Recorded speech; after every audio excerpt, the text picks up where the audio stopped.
बहुत प्यार और एक प्यार भरा नमस्कार। केमिस्ट्री की इस छोटी सी पाठशाला में आपका बहुत बहुत स्वागत है। आज मैं आपके सामने थोड़ी सी टिप्स शेयर करना चाहूँगी which are very very necessary during the conduct of a practical examination. We all are aware of कि ये जो हमारा बैच है 2021 से 22 का बैच है, इस बैच ने क्लास 11th में एक भी प्रैक्टिकल का क्लास नहीं अटेंड किया। I think most of the states we were closed for the entire session and even for class 12th also. काफ़ी स्टेट्स में शुरू से अंत तक क्लासेस प्रैक्टिकल्स वगैरह बंद रहे हैं। काफ़ी late I think we started with some of the practicals and उसमें भी बच्चों को पूरी तरह से प्रैक्टिस नहीं मिली है। सो बच्चों बिल्कुल घबराने की बात नहीं है। आपके सभी टीचर्स को जो आपके साथ स्कूल में हैं और जो टीचर्स आएंगे आपका एग्ज़ाम लेने, उन सबको इस बात का पता है। So please please please don't be nervous about it and we all have lot of sympathy for this particular batch, right? So anyway, let's come to the point. I am going to share few tips for only for class 12th board practical examinees in reference to chemistry. I know many of you are very well read about all the practical exercises. कुछ बच्चों ने शायद कुछ भी ना पढ़ा हो, चाहे आपने बहुत अच्छी तैयारी की है, चाहे आपने तैयारी नहीं भी की है, still I think it's the video is going to make some sense to you. And so video के एंड तक मेरे साथ बने रहिए। तो सबसे पहले तो हम बात करते हैं CBSE ने जो बोर्ड के लिए एक्सरसाइजेज असाइन किए हैं। Most of it is taken care by the schools and you all know you will be writing the practical exam in your school, unlike the theory exam where you have to go to other school and you have to write the exam. So comfort level बच्चों का definitely बेहतर होगा क्योंकि आप अपनी teachers के साथ होंगे, आप अपने स्कूल में होंगे और सभी बच्चे एक साथ प्रैक्टिकल कर रहे होंगे। So coming to the point, पहले तो हम बात करते हैं उन एक्सरसाइजेस की जो आपको करनी है। मेनली आपको एक टाइट्रेशन करना होगा और आपको सॉल्ट एनालिसिस करना होगा। कुछ लोगों को शायद ऑप्शनल एक्सरसाइज दें, बट प्राइमरीली आपका फोकस टाइट्रेशन और सॉल्ट एनालिसिस पे होना चाहिए। जहाँ तक टाइट्रेशन की बात है, मुझे लगता है एक कप चाय बनाने से भी आसान टाइट्रेशन होता है। सो आपको टीचर्स ने एक दो बार अगर प्रैक्टिस कराई है तो बहुत अच्छा है, नहीं भी कराई है तो मैं कहती हूँ ये ऐसी एक्सरसाइज है जिसका आप एक छोटा सा वीडियो देखकर या उसको आपको पता है एक केमिनोफोर कलर्ड सोल्यूशन होता है, उसको आपको ब्यूरेट में रखना है और ट्रांसपेरेंट सोल्यूशन को आपने पिपेट में रखना है। किसी भी इंडिकेटर का इस्तेमाल नहीं करना और परमानेंट पिंक कलर आके आपको एंड पॉइंट हो जाता है। फिर आपको सिंपल सा formula M1V1/N1 is equal to M2V2/N2 का फॉर्मूला लगा के आपको कैलकुलेशंस करनी है। प्लीज़ यूनिट्स लिखना मत भूलिएगा। आपको मोलैरिटी निकालनी होगी और आपको स्ट्रेंथ भी निकालनी होगी जिसमें आपको मोलैरिटी को मोलर मास से मल्टीप्लाई करना होगा। सो एक बहुत सिंपल सी एक्सरसाइज है और आपने अपनी जर्नल्स में इसको लिखी होगी। प्लीज़ एक बार उसको अच्छे से पढ़िएगा और अगर आप वहाँ पर कहीं पे भी परेशान होते हैं, you forget about as how to go about the exercise, I am sure the lab attendants are there, the teachers are there and everyone is there to guide you. So don't lose heart, stay calm and look for some help in case you need one, right? And second exercise is salt analysis. I'll be very honest, it's a slightly challenging exercise. सो इसमें आपको एक salt दिया जाएगा और जिससे आपको cation और A9 को पता करना है। यूजुअली ऐसा होता है बेटा, पूरे साल आपने इतने सॉल्ट्स किए होते हैं कि सॉल्ट मिलते ही आप पहचान जाते हो, उसको स्मेल करके या उसका पेस्ट बनाते हैं और आपको पता चल जाता है ये कौन सा सॉल्ट है।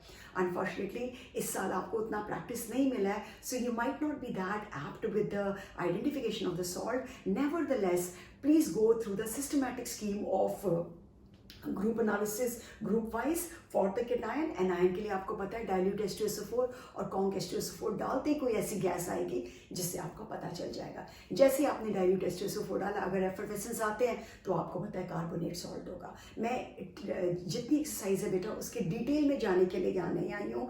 वीडियो का मकसद है कि एक ऐसे बच्चे को भी कंफर्ट लेवल देना जो शायद बहुत अच्छी तरह से ना पढ़ा हो। तो मैं जनरली बच्चों को एडवाइस करती हूँ कि बच्चों को they should go for A9 first followed by cation. Nevertheless it's your preference, आपको केटाइन पहले करना है आप वो करें, एनाइन निकालना ज़्यादा सरल होता है। So whichever way you are comfortable go for it. So आपने अगर केटाइन और एनाइन निकाल लिया बहुत अच्छा है और इनके कॉन्फर्मेटरी टेस्ट करने होते हैं। यूजुअली आप कॉन्फर्मेटरी टेस्ट अपनी टेस्ट ट्यूब में वॉश आउट नहीं करते हैं क्योंकि वो आपको जो आपका एक्सटर्नल एग्जामिनर आता है जो दूसरे स्कूल से आता है, and the teacher is the one who assigns you the marks has got right, so आप जनरली उनको दिखाते हैं। और अदरवाइज आपको जैसे भी टीचर इंस्ट्रक्ट करती है आपको अपना जो कॉन्फर्मेटरी टेस्ट है उसको उसी तरह से रखना पड़ेगा। थर्ड एक्सरसाइज ऑप्शनल होती है, जिसमें कुछ स्कूल्स में कोएगुलेशन कराते हैं, कुछ स्कूल्स में इक्विलिब्रियम की एक्सरसाइज कराते हैं, कहीं पे ऑर्गेनिक कंपाउंड्स की प्रेपरेशन भी कराते हैं और कहीं पर डिस्टिंक्शन भी कराते हैं। डिपेंड करता है बेटा, different schools they follow different pattern, so ये उसके ऊपर होगा। मोस्ट प्रॉब्ली दिस थोड़ा सा फ्रीज कर रहे हैं सीबीएसई वाले, तो हो सकता है आपको 2 ही एक्सरसाइज करनी है, और अगर आपको 3 भी एक्सरसाइज करनी है थर्ड एक्सरसाइज में अगर तो फंक्शनल ग्रुप का आइडेंटिफिकेशन है तो थोड़ा चैलेंज होता है, अदरवाइज तो रिजल्ट आपको पहले से ही पता होता है, राइट। सो इन ये एक्सरसाइज तो आप वहाँ पर करते हो।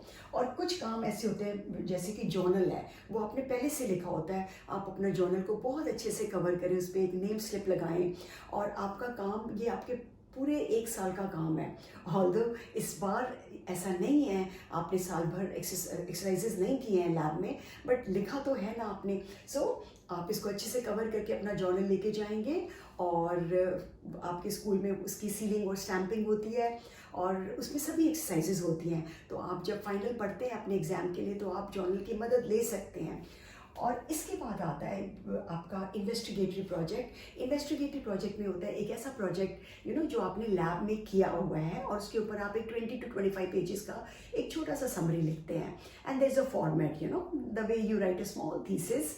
सो इसका एक फॉर्मेट होता है जो कि आपको स्कूल में टीचर्स गाइड करते हैं। अब तक तो आपका सब बच्चों का हो चुका होगा। सो जिस दिन आपका एग्ज़ाम होता है उस दिन आपको ये दोनों चीज़ें ज़रूर से लेके जानी है, जर्नल लेके जाना है, और आपको अपने साथ प्रोजेक्ट का भी प्रिंट आउट लेके जाना है।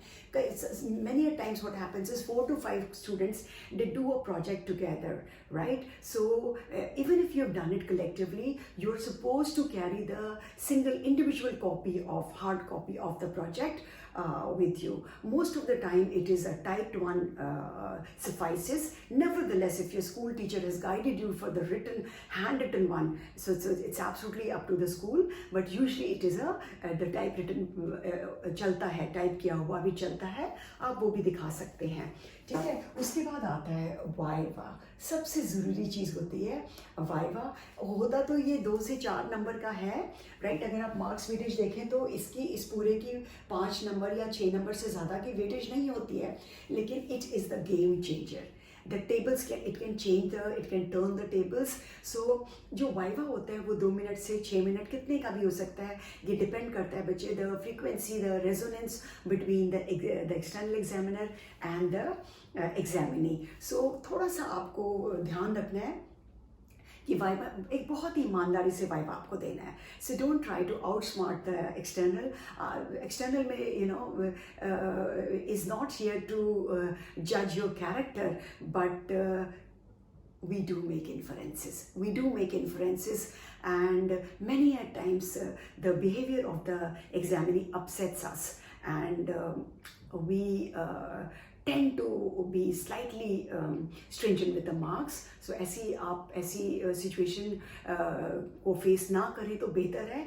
उसी के लिए मैं आपको मदद करना चाहती हूँ। तो पूरा ध्यान रखें कि आप वाइवा में जितना हो सके पोलाइट रहें, बहुत ही पोलाइट रहें। आपका जो सेल्फ कंडक्ट है वो बहुत ही, आपका डिवेनर है, it has to be very very amicable. आपने 1 साल 2 साल अगर कुछ करा है, चाहे नहीं किया, but your body language has to be confident but not over confident. Over confidence से क्या होता है कि बच्चे थोड़ा सा कई बार एरोगेंस आ जाता है, और जो सामने वाला एक्सटर्नल है कई बार ऑफेंडेड फील करता है। So why to take a chance, right. Kids, let me be very very honest in telling you, कितना भी आपने किसी टीचर को 2 साल परेशान किया है, मैंने आज तक अपने 25 ईयर्स के टीचिंग करियर में कभी भी नहीं देखा कि कोई ऐसा टीचर होता है जो बच्चों को नंबर नहीं देना चाहता।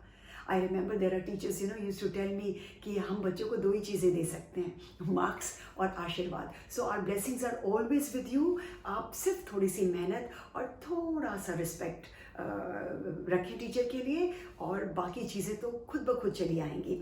सो ये तो हुआ जो आपका एक फॉर्मल सेटअप होता है जो आपको करना है, और एक जो एक्चुअल सेटअप होता है जो उस दिन गेम बदलता है, वो आप थोड़ा सा ध्यान रख सकते हैं कि आपको अपने ऊपर थोड़ा कॉन्फिडेंस रखना है ना। सो कई बार कितना होता है, बच्चों को पूरा 2 साल काम करते हैं, उनको सब आता है, लेकिन जिस दिन एग्ज़ाम होता है, कभी टेस्ट ट्यूब गिरा रहे हैं, कभी ब्यूरेट हाथ से छूट रहे हैं, ब्यूरेट के अंदर एयर बबल है, उनका ध्यान ही नहीं जा रहा है, राइट, और गैस आपकी फ्यूमिंग हो रही है और बच्चे को समझ ही नहीं आ रहा है, सो वो थोड़ा नर्वसनेस हो जाती है। सो कुछ नहीं है, कोई भी आपका जो टीचर है आपके साथ है, और एक्सटर्नल भी इज़ अ टीचर, राइट। सो बिल्कुल अपने एक काम और एक बहुत ही जेंटल डिवीनियर के साथ आप अपना एग्ज़ाम लिखें, और पूरी ईमानदारी के साथ। अगर आपसे कोई गलती हो गई है एग्ज़ाम करते समय, आपका प्रैक्टिकल करते समय, सॉल्ट निकालते समय बच्चे आपसे कोई भी गलती हो गई है, be ready, right, and please have the courage to face the consequences। कोई डायर इसका रिजल्ट नहीं होगा, यहाँ पर सब आपको सपोर्ट करने के लिए बैठे हैं। और सबसे बड़ी तो बेटा CBSE बोर्ड है, मैंने इससे ज़्यादा चाइल्ड फ्रेंडली बोर्ड कहीं नहीं देखा। एंड नाउ इट इज़ तो वेदर इट इज़ CBSE और इट इज़ ICSE और it is state boards, all of them are they are student friendly, और सबकी यही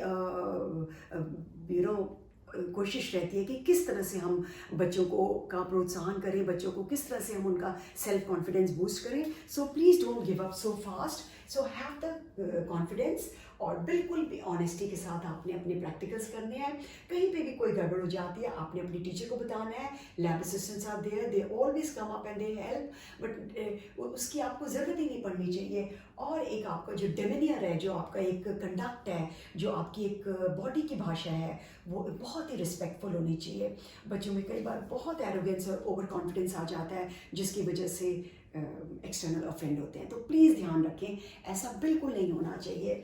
और आपका प्रेजेंटेशन, जो काम का प्रेजेंटेशन है वो, और एक आपका अपना प्रेजेंटेशन, बच्चे कई बार यूनिफॉर्म प्रॉपर नहीं होता है, प्रॉपर यूनिफॉर्म में आपको जाना है ना। Your hair style, the way you know, बच्चे बहुत लंबे लंबे बाल करके चले जाते हैं, मैं बॉयज़ की बात कर रही हूँ, है ना। सो ये एक स्कूल है बच्चे, it's an institution where certain amount of a proper conduct is expected of you. So आप ज़रूर, और वो भी साल के आखिरी दिनों में जब आप स्कूल छोड़ने वाले हैं, तो आपसे उम्मीद की जाती है कि आप एक बहुत अच्छा कंडक्ट रखें। और उन टीचर्स के लिए who have worked, struggled so hard, and for these 2 years I would say that these teachers have been messiah, the way they have struggled, and they have just their homes, their families, their kids have taken a back seat, and the school has been their frontal work place. So please ऐसी teachers के लिए आपके दिल में बहुत respect होनी चाहिए, और आप बहुत ही प्यार और ईमानदारी से प्रैक्टिकल करेंगे। सो प्लीज़ लैब कोट ले जाना बिल्कुल नहीं भूलेंगे, that's a mandatory thing, right. And for rest we will meet in the next video. होप ये वीडियो आपको पसंद आई है। अगर पसंद आई है तो फ्रेंड से शेयर करिए। ये वीडियो मैं रात में 1:30 बजे बना रही हूँ, 1:30 पे, बिकॉज मेरा वॉइस बहुत सॉफ्ट है, and I want it to be audible to my students, and I want them to do very well in chemistry practical examination. So good luck guys, and for your theory I will definitely come up with few more tips. Take care, God bless, stay